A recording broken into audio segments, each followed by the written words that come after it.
Hello Capricorn, Sun, Moon, Rising, and Venus signs. Kamusta kayo? Sana po'y nasa mabuti kayong kalagayan. Welcome back po sa Star Tarot. Kung bago kayo rito, welcome din kayo. Thank you sa inyong support. I truly appreciate it. God bless you all. Una mensahe ninyo, Mountain Goat. There's something out of balance in your life, so do whatever you need to do to correct it. Capricorn, this is an advice para sa inyo, no? Siguro halata naman ninyo, nararamdaman ninyo na merong imbalance, no, sa sarili ninyo, sa buhay ninyo na nagaganap sa ngayon.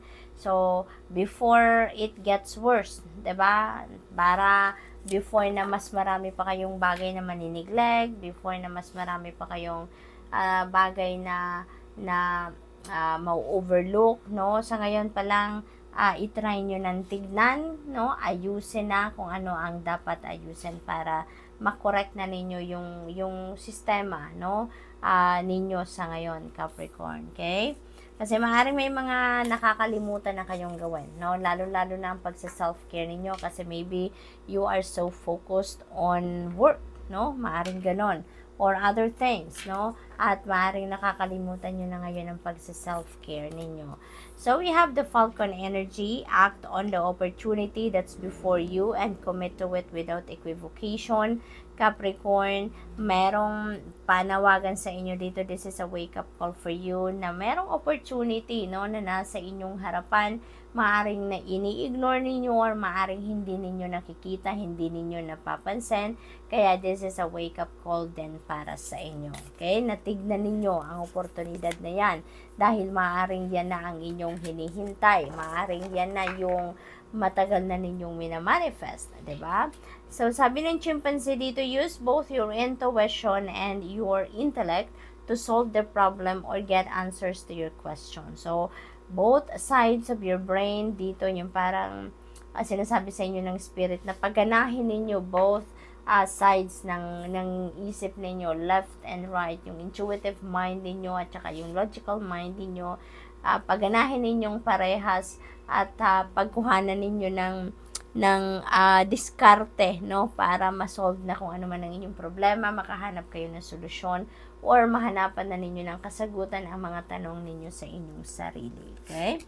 We have Gorilla. Take time to listen compassionately to those you love, especially your family members. Ayan. So, siguro before, Capricorn, lagi lang siguro kayo yung naririnig, no, ng inyong mga kapamilya. Lagi kayo lang nung nagsasalita. Siguro kayo yung yung parang leader, 'di ba? Ng grupo or ng pamilya ninyo. So, maaring ikaw yung spokesperson, kumbaga siguro, no? Pero ngayon, baliktad naman, hinihingi naman sa inyo dito yung compassionate, yung pagiging compassionate listener ninyo. Yun naman ang hinihingi ng inyong sitwasyon sa ngayon, na kayo naman yung magbigay ng oras, ng room din sa sarili ninyo, na pakinggan naman ninyo ang mga sasabihin ng mga tao sa paligid ninyo, lalong-lalo na pagdating sa pamilya, no? Give them also the liberty to talk, to speak, to express kung ano man ang gusto nilang sabihin. Alright? So, we have the energy of the Condor. You're too enmeshed in this situation. So, step back and see the bigger picture before making any decisions or taking action. So, Capricorn, this is really a beautiful message para sa inyo. Yung parang this is guidance talaga para sa inyo, Capricorn. You are so focused on one thing dito siguro na kailangan ninyong pagdesisyonan or kailangan ninyong pagfokusan sa ngayon talaga, no? At maaring yun lang, no? Wala kayong napapansin na iba. Hindi ninyo nakikita ang other alternatives, siguro other opportunities around you na maaring makatulong sa inyong sitwasyon. Kaya this is a wake-up call din para sa inyo na you are so focused on this situation, kaya may mga bagay-bagay din, oportunidad, posibilidad na nasa paligid ninyo na maaari din na makapag-contribute dito sa kung ano man ang decision making na kailangan din ninyong gawin sa sitwasyon na to. Kaya parang inaanyayahan kayo dito na atras muna kayo ng konti, no? Kasi so focused lang kayo sa siguro tiny details lang ang nandiyan dyan na nakikita ninyo. So, step back a little, no? Para makita ninyo ang bigger picture ng inyong sitwasyon, no? Use your eagle eye dito Capricorn, so that you'd be able to see all four corners of your situation, and with that, mas marami kayong makikitang posibilidad, oportunidad, no, na makakatulong sa inyong sitwasyon, mas makakabuti, no, lalo-lalo na kung kayo ay gagawa ng isang importanteng desisyon dito, okay? What else? We have honeybee. Let compassion and forgiveness be your top priority in this situation. So, posibleng magkakadugtong itong tatlong ito. Maaaring magkaka-related to each other ang sitwasyon na ito sa ngayon na hinaharap ninyo, Capricorn. And this could be about family issue. This could be family matters. Na kailangan ninyo dito na maging compassionate kayo, mapagpatawad kayo, no? Yung parang buhayin ninyo or ilabas ninyo dito yung pagmamahal ninyo towards other people, lalo-lalo na sa inyong mga kapamilya dito, para magkaroon kayo ng compassion, magkaroon kayo ng space or room sa puso ninyo for forgiveness, no? What else? We have mouse. You're overlooking some important details, so pay closer attention to what's going on. Ayan. So, maaaring related dito, no? May mga may mga posibilidad or napakagandang oportunidad din dito na nasa inyong paligid, no, na maaaring na-overlook nyo talaga. Kaya ito yung mensahe para sa inyo. Pay closer attention to what's going on. Alright? Para nang sa gayon, makita ninyo yung mga importanteng bagay din na nandiyan sa inyong tabi na maaaring related to it. Chameleon, stay in the background and adapt to this situation rather than being conspicuous and attempting to direct the course of events. Ayan. So, dati siguro kayo yung nagdedesisyon para sa pamilya ninyo or sa anumang bagay, no? Or maaring kayo talaga, yung parang kayo yung boss, kumbaga. Kayo yung nasusunod, kayo yung decision maker siguro in the past. Pero ngayon, parang kayo yung makikinig, 'di ba? Meron dito, take time to listen compassionately to those who you love. So, parang ngayon ang challenge sa inyo, kayo muna yung makikinig, kayo muna ngayon yung nasa passive role, kayo muna yung nasa background lang muna kayo, and allow other family members to speak up, allow other family members to express themselves, no?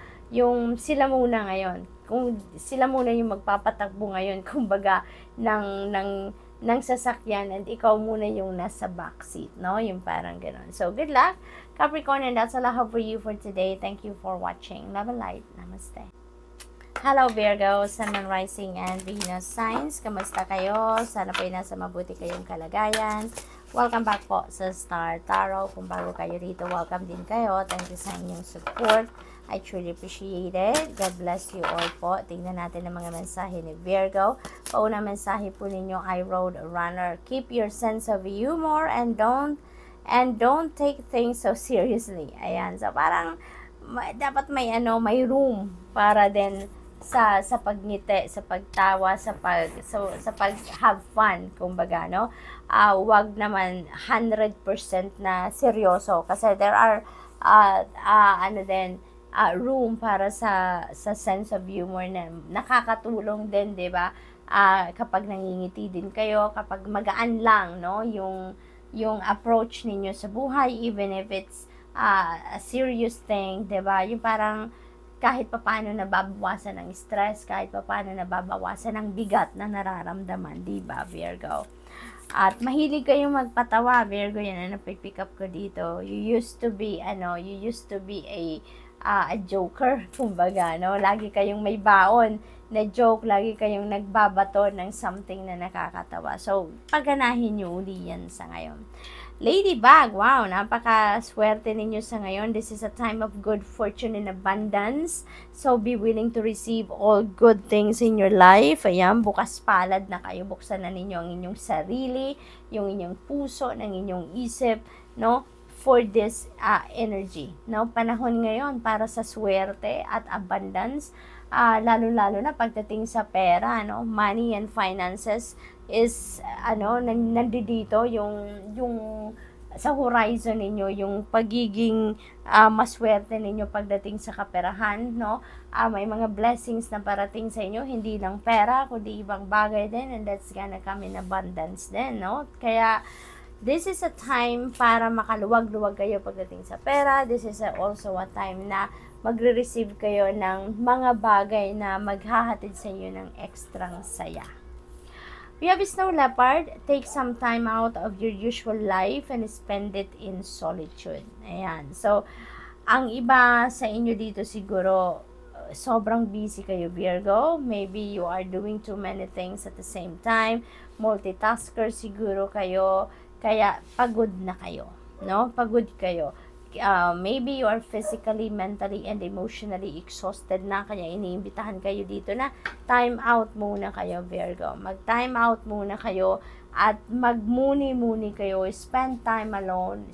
Spend time by yourself para makapag-reconnect kayo sa inyong soul, makapag-reconnect kayo sa inyong higher self so that you can ground yourself, you can get back to balance, no, Virgo? So, napakahalaga niyan. Seagull, ayan, now is the time for deep emotional healing. Ayan, so siguro ang iba sa inyo dito nanggagaling sa isang sitwasyon na masalimuot, emotional, no? Maaring may separation, may frustration, heartbreak, maaring nanggagaling kayo sa ganong sitwasyon, no? And ngayon, panahon na, no? Sabi ng Spirit sa inyo, now is the time na para mag-heal na kayo, no? Panahon na para magsimula na kayong lumakad patungo sa isang bagong buhay na masaya, no? Start fresh, no? Sa buhay ninyo on a clean slate. But, of course, this is not going to resonate with everyone, so just take as it resonates, no? Use your own judgment and discernment dito on this situation. At depende rin sa inyong sitwasyon, use your own free will, kasi hindi naman lahat ng sitwasyon natin ay pare-parehas, di ba? Kahit sabihin natin, ang iba sa atin, parehas may pinagdadaanan na emotional turmoil, pero hindi pa rin magkakaparehas yung sitwasyon. Kaya, use your own free will dito. Kung handa na din talaga kayo din na mag-move on na, then go for it. Kung willing na kayong magpatawad and start your healing process, then go for it. Okay? What else? We have Chameleon. Stay in the background and adapt to the situation rather than being conspicuous and attempting to direct the course of events. So, parang nasa backseat muna kayo sa ngayon, Virgo. Dati siguro, kayo yung nagdidikta, kayo yung nagsasabi ng kung anong dapat mangyari, kung anong gagawin, kung anong uunahin, yung mga gano'n. So, parang kayo yung ang tawag dito, kayo yung manager, yung gano'n. Parang kayo yung director, kumbaga, no? Pero ngayon, dito muna kayo sa backseat. Dito muna kayo sa likod ng camera, kumbaga, kung sa filming, 'di ba?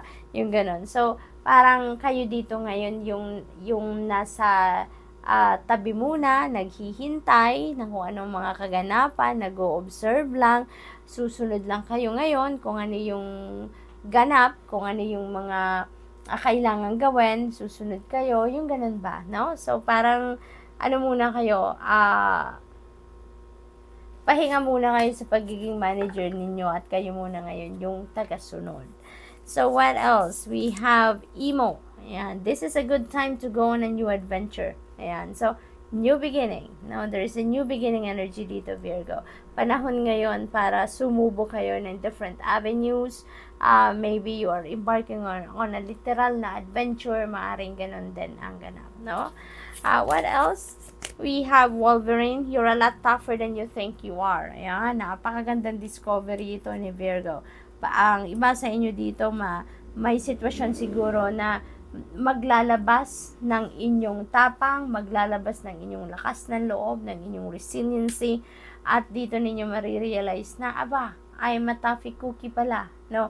Ngayon ko lang nalaman, ngayon ko lang naramdaman na I am a tough person din pala, na kaya ko din palang manindigan, kaya ko din palang ipaglaban ng bagay na kailangan ipaglaban, kaya ko din palang manindigan, diba? So, those are just a few examples na maaring maisip ninyo or maramdaman ninyo at this time. So, what else? We have Panda. Yan. Create a sacred space for yourself in your home or place of work. Yan. So, inaanyayahan kayo dito na gumawa kayo ng sacred space ninyo maggawa kayo mag-assign kayo ng isang space, no, or nook sa bahay ninyo or even sa trabaho ninyo kung meron kayong sariling room, no, sa trabaho na, alam mo yun, safe kayo. Kung umupo kayo dyan, humiga kayo dyan, safe kayo, makakapag-muni-muni kayo, makakapag-meditate kayo, makakapag-reflect kayo sa space na yan na walang makaka-istorbo sa inyo, no? So, good luck, Virgo, and that's all I have for you for today. Thank you for watching. Love and light. Namaste. Hello, Taurus, Sun, Moon, Rising, and Venus signs. Kamusta kayo? Sana po ay nasa mabuti kayong kalagayan. Welcome back po sa Star Tarot. Kung bago kayo rito, welcome din kayo. Thank you sa inyong support. I truly appreciate it. God bless you all. Paunang mensahe ni Taurus ay Snow Leopard. Ayan, take some time out of your usual life and spend it in solitude. Taurus, iniimbitahan kayo dito na mag-step back muna kayo ng kahit saglit lang sa kung ano man ang inyong pinagkakabisihan. Kasi maaaring nasa sitwasyon kayo ngayon na kayo, busy, no? Physically, mentally, emotionally tired na siguro kayo. Kaya iniimbitahan kayo na, teka lang, magpahinga naman kayo, no? Mag-reconnect naman kayo sa inyong sarili, sa inyong soul, sa inyong higher self, no? Kasi siguro, sa sobrang busy ninyo, sa sobrang dami ng inyong ginagawa, siguro, parang wala na kayo sa sentro, wala na kayo sa core ninyo, wala na kayo sa balance, okay? What else? We have Mountain Goat. There's something out of balance. Ayan na nga. In your life. So, do whatever you need to do to correct it. Ayan, Taurus. Parang kakasabi ko lang nito. At ito na din yung sinasabi sa inyo. So, there is, out of balance na kayo sa ngayon, Taurus. And that may be because ungrounded na kayo. Marami kayong ginagawa. Maybe you are multitasking. You are trying to do things, many things all at once. Siguro you want to accomplish many things at the same time siguro. Kaya yung parang pagod na kayo, nakakapagod na, no, yung inyong ginagawa, yung routine ninyo. Kaya kailangan na ninyong magpahinga muna, kailangan na ninyong mag-re-evaluate ng mga nangyayari sa buhay ninyo, mga ginagawa ninyo, so that maayos ninyo, no? At maibalik ninyo sa sentro ang inyong sarili. Okay? Emo, this is a good time to go on a new adventure. Ayan. So, maybe adventure ito na yung literal na adventure talaga, no? Na may mga bagay kayo na gustong gawin sa ngayon na dati hindi ninyo magawa dahil natatakot kayo, or meron kayong mga gustong subukan na hindi pa ninyo nagawa, na subukan before, yung mga ganun ba, no? So, that is a very good, pagkakataon din para makapag-unwind kayo, ma-distract kayo, kumbaga, no? So, we have Chameleon, stay in the background and adapt to the situation rather than being conspicuous and attempting to direct the course of events. Ayan. So, parang nasa backseat kayo ngayon, Taurus. Doon muna kayo sa background, no? Makikiramdam lang kayo, mag-observe lang kayo, susunod lang kayo kung ano yung direction ng iba, susunod lang kayo, no? Yung parang ganon.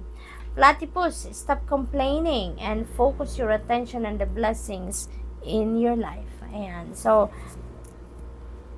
ang napipick up ko dito, parang Taurus, parang whining ang iba sa inyo dito. Yung parang, in a sense, nagrereklamo na nga kayo dahil siguro kung ano yung gusto ninyong mangyari sa buhay ninyo, may mga pangarap kayo, may mga goals kayo na hindi natutupad pa, hindi pa nangyayari, hindi pa dumadating sa buhay ninyo, pero nakikita siguro ninyo na nangyayari na sa ibang tao. Kaya siguro may yung parang kini-question ninyo ang universe, siguro na bakit sila, 'di ba?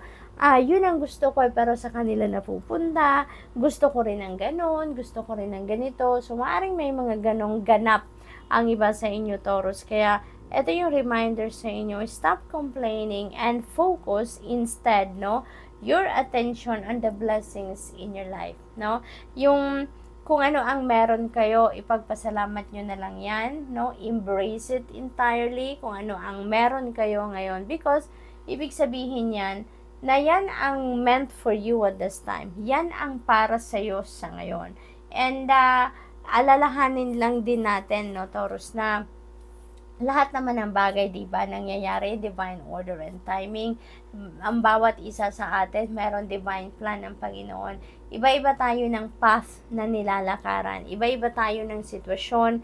Iba-iba tayo ng timing. Di ba? Kaya, kung kunyari, may mga na-accomplish, no, na gusto ninyo ang kapitbahay ninyo or kaibigan ninyo, you never know, no, 'di ba? Baka yun din talaga ang divine timing para sa kanila. Divine timing has come then para sa kanila.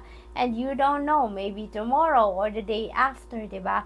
Kayo naman, no, sa inyo naman dadating or mangyayari naman kung ano naman yung gusto ninyo, 'di ba? So what else? We have Weasel. Be silent, pay attention, and simply observe with your eyes, ears, and physical feelings what is happening inside and all around you. So, ito ang feeling ko, mararamdaman ninyo or mai-experience ninyo kapag nag-solitude kayo, kapag nagmuni-muni kayo, kapag nag-reflection mode kayo, Taurus. There are going to be a lot of realizations siguro dito na mapipick up kayo, no, na maiisip ninyo kapag nag-solitude kayo. Kapag nag-observe lang kayo, kapag nakikinig lang kayo sa kung ano ang mga naririnig ninyo around you while you are quiet, while you are in solitude, no? Kasi baka maaaring dito pumasok yung divine guidance din sa inyo ng universe, 'di ba? Kaya mas marami kayong maririnig from the divine. Spider, trust the creative spark you're feeling and express it through writing stories that inspire and enlighten. Ayan, wow. So, ang iba sa inyo siguro dito is a writer, no? Maaaring nagsusulat din kayo ng kanta, nagsusulat kayo ng libro, no? Yung mga ganon, very creative siguro kayo, Taurus. And siguro, no, kapag naggawa ninyo to, at yung pagsasolitude ninyo, maaaring, dyan dumating, you know, yung free flowing of ideas, no, na magagawa ninyong isulat pala, no, at maging libro pa, 'di ba? So that's really beautiful. What else? We have Honeybee. Let compassion and forgiveness be your top priority in this situation. Ayan. So siguro this is a family situation or relationship situation dito, Taurus, na kailangan ninyo na maging compassionate kayo. Kailangan ninyo na yung bang express your love, no, for the people around you by allowing yourself also to forgive or ask for forgiveness kung kinakailangan sa ibang mga tao, no? So good luck, and that's all I have for you for today. Thank you for watching. Love and light. Namaste.